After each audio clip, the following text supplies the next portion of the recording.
Hi YouTube, and this is JTrain997 back with my review of the DC Universe Classics Wave 11 Figure 5, The Question.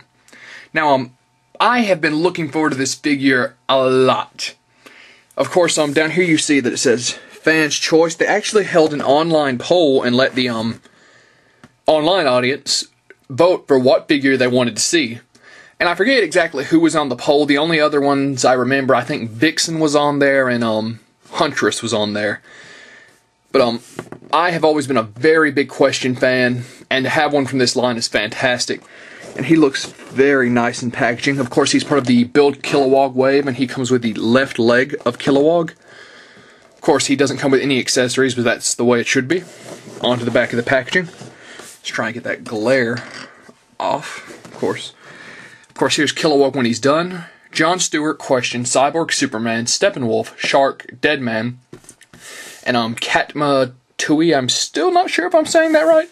Of course, down here it says, Vic Sage was the smartest investigative reporter in Hub City, but he could only get so far by playing by the rules.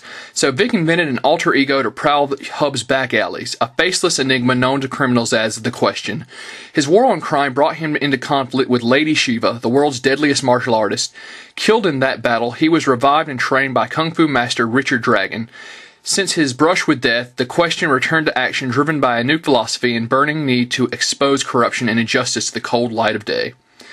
Statistics: first appearance Blue Beetle number 1, 1967. Real name's Charles Victor Zsasz, S-Z-A-S-Z, aka Vic Sage. Occupation: costume vigilante, investigative journalist.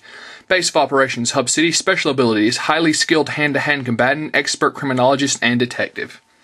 So like I said, I have been looking forward to The Question for a long time, and judging by the response I've got online, a lot of people wanted to see me do this figure. So without any further delay, let's pull him out of packaging. And here we have The Question out of packaging. Now let's get a quick 360 of this bad boy. Some very nice detail. Of course, let's get him standing still. Let's get a look at that face sculpt. Of course, The Question is without a face. That's actually his mask, and he has like a, as I recall, it was a gas that kind of like allowed the mask to be taken off. But one place that this figure obviously suffers is articulation. Now, his legs can actually kind of come out of the trench coat, but there's not a huge amount of poses you can do with that. His arms are not hindered at all, really. They have the full range of the articulation for the DC Universe.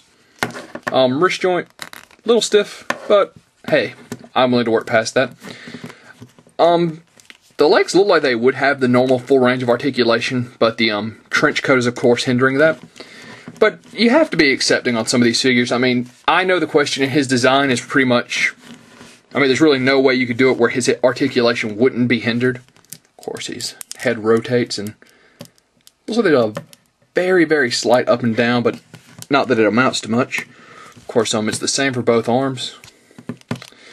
Of course, he comes with no accessories, yet they left his hands open, which is strange. I think he would have looked a little bit better with closed fist, but that's being a little nitpicky. I mean, that's really not going to change my opinion of the figure. It's still very nice. Of course, let's get him posed.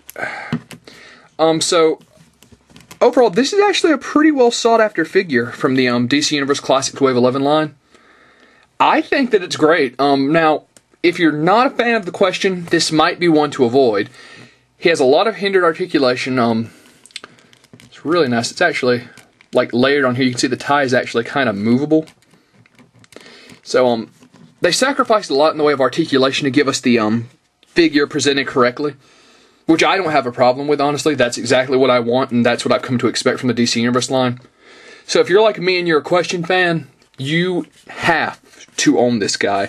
He's a perfect looking Question, and one great thing about this is if you're big into customs, with the fact that this guy has no face, he's a coat of paint away from being the Green Hornet, which is exactly what I want. Unfortunately, only found one in stores, but as soon as I get another, I'm going to paint this guy, another one of these guys, up to be the Green Hornet. Of course, I've heard a lot of people saying they want to make a Rorschach, which I suppose could be done. Rorschach's coat was closed, and of course, if you read the original Question books, there was the infamous Rorschach Sucks issue where Vic actually reads a copy of Watchmen, and he decides to try things Rorschach's way and ends up getting his butt kicked, and he's just kind of like walking off, beaten, and he's like, Rorschach sucks. So it's kind of funny. I think all these people want to customize him into Rorschach. But, of course, the Collect and Connect piece, the leg of Kilowog. As you can see here, Kilowog looks to be a very big figure. Looking forward to him quite a bit. So, this is J-Train 997. If you're a Question fan, as am I, you, like I said, have to own this guy. Now, if you're not a Question fan, there's a lot of hindered articulation, but I am. I love this guy. Solid 9 out of 10, and I highly recommend him. And this is J-Train 997 saying, I'll see you soon, YouTube.